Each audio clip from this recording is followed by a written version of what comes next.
cancer, and he's going to die of it. He's going to die of it within the next year or so. He went to the Mayo Clinic for surgery. Maybe we can operate on this thing and take care of it. And it turned out that they couldn't do that, but the surgery was really hardcore. It really laid him up. So it turns out that his ex-wife, not my mother, but his second wife, happens to be dating a guy who's phenomenally wealthy and had a timeshare on a private jet. And was kind enough to let my father fly home on his private jet from Rochester to Louisville, Kentucky, which was nice. And then my father said to me, he said, I'm really thinking about spending my lifetime savings on a private jet. So, one possibility is that my father was suffering from rejection bias. Because he had this experience of flying home from the Mayo Clinic with his guts basically cut open in a private jet, and maybe he predicted that all future trips in a private jet would be equally beneficial. And, I'm not actually going to inherit any of my father's lifetime savings because it's all going to go to his wife, and she's sure not going to leave it to me. So I don't have a stake in this, but I'm kind of glad he decided not to buy the jet because I think he's got a lot of other things he could spend his money on in the next year or two that would make him more happy. So, so don't be dumb about that. Being excessively risk-averse, etc.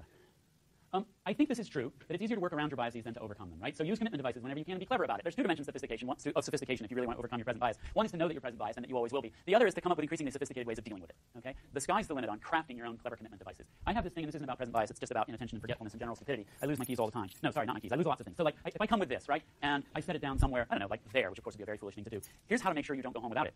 You put your keys inside. Now you can't go home unless you have it. So I do that all the time. So be sophisticated, be clever, and try to work around your biases, is my suggestion.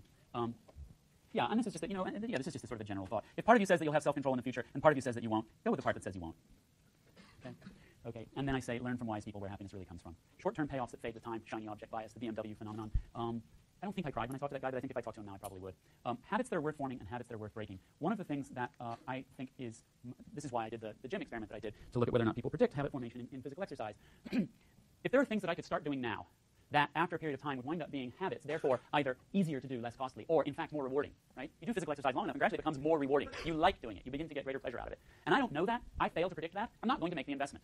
And I'm just going to skip a whole lifetime of benefits that would have been relatively easy for me to get my hands on, right? So the sort of dumb sort of classic example of this for me is one of the ways that economists sometimes think about habit formation. This isn't really habit formation. Okay, let's call it habit formation. There's an example in the original Stigler-Becker article that I referenced several weeks ago where they talk about developing appreciation for classical music. Same could be true for jazz, okay? You listen to jazz, you listen to classical music for the first time, and you're like, ooh, either it's jazz, that's jangly, or it's classical, it's kind of boring. And you think, I'm going to go back to my fill-in-the-blank pop music.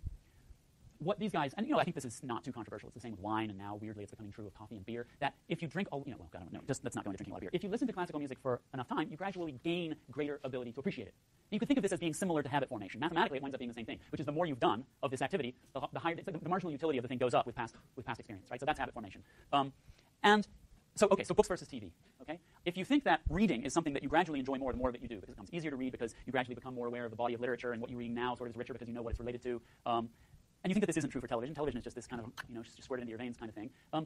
Then you're trying to make a decision each day. Should I watch television? Should I read? I like watching television more than I like reading, yes, but if you just invested 6 months, a year, 5 years of your life reading and gaining the sort of human capital or cultural capital that makes reading more enjoyable, you'd wind up with a reading habit, much more rewarding than just watching TV, okay? And if you don't predict that, you're going to miss out. And you're going to miss out in big ways. And the same goes for negative habits that you could invest in breaking.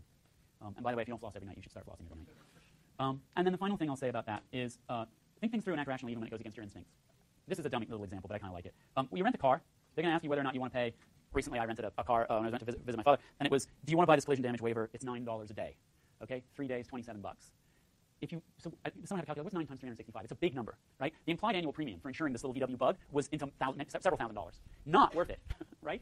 The probability that you're going to crash and destroy that VW Bug in the 3 days that you're driving around your hometown does not net out relative to the expected value of that. It's a bad deal. You should be able to figure that out on the fly while you're standing in front of the counter. You're smart enough to do that, and you should. And then you look at it and you say, oh, but I'm loss averse. Yes, and you have a lifetime earnings potential of a couple of $1 million at least, so please don't make dumb decisions based on your short-term loss aversion, okay? So that's a small, stupid example, but there are lots of ways, and this kind of comes back to the whole normative thing. One of the things that's interesting about our standard model is that there's lots of situations in which we could reasonably argue that if you behaved in the ways that the rational model says, you would in fact be better off, right? So if you behaved like a delta discounter, you would in fact be better off come retirement, right? If you behaved like a Bayesian probability inferer, you would in fact make better decisions.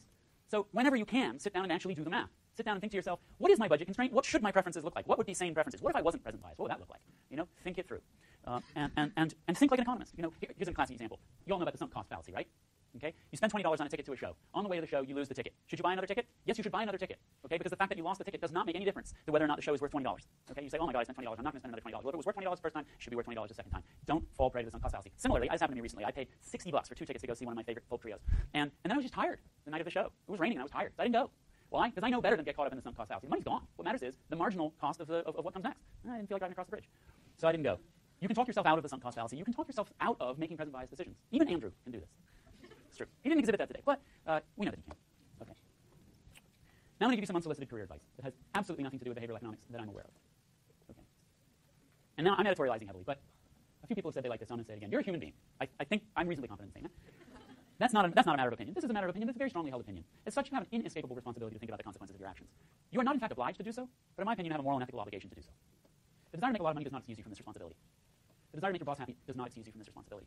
Now, if you study the annals of fraud and malfeasance in lots of different industries, you will find people who do things that cause enormous harm to other people because their boss told them to, or they were afraid of disappointing their boss, or because they thought that there was an enormous amount of money in it for them. If you take those people and wind back the clock to when they graduated from college, you probably think that they were pretty decent folks. Okay? Pretty decent folks do some pretty indecent things. So please, for your own happiness and well-being, and for the well-being of everyone else around you, please don't let your desire to make money or your fear of displeasing your boss cause you to do things that you either know or could reasonably predict will make other people worse off. Second thing I want to tell you is this. Economics majors have a lot more options than finance and consulting. I believe it is the case that the only thing anybody in the economics department ever suggests that you might want to show up for a hiring interview for is finance and consulting. True or not true? True. Right? Are there ever, you go to a hiring fair sponsored by the undergraduate. Is it ever some nonprofit saying we'd really like an economics major to help us analyze international trade policy? No, it isn't. Okay. You can go into academia. Very hard, very rewarding. I happen to like it. I make very little money. You can go into government service. Okay, you may dislike a big government, but one of the advantages of our big government is a lot of job opportunities. It's kind of part of the point. And a lot of what people do in the government is really, really interesting, right? So I raised the thing about the behavioral insights team. That's fascinating, and I think most economics majors probably wouldn't guess that one of the things that they've become qualified to do is go and work for the British government trying to figure out clever behavioral economics ways to nudge public policy. Nonprofit work. The world of nonprofits is vast, okay? Typically when people hear nonprofit, they hear, I will never pay off my student loans. Fortunately, thanks to Barack Obama, there's a chance that you won't have to after 20 years. So just go and be real poor for 20 years, feel very good about yourself, and then you can default on your student loan and it'll go away. And you can tell them I suggested it.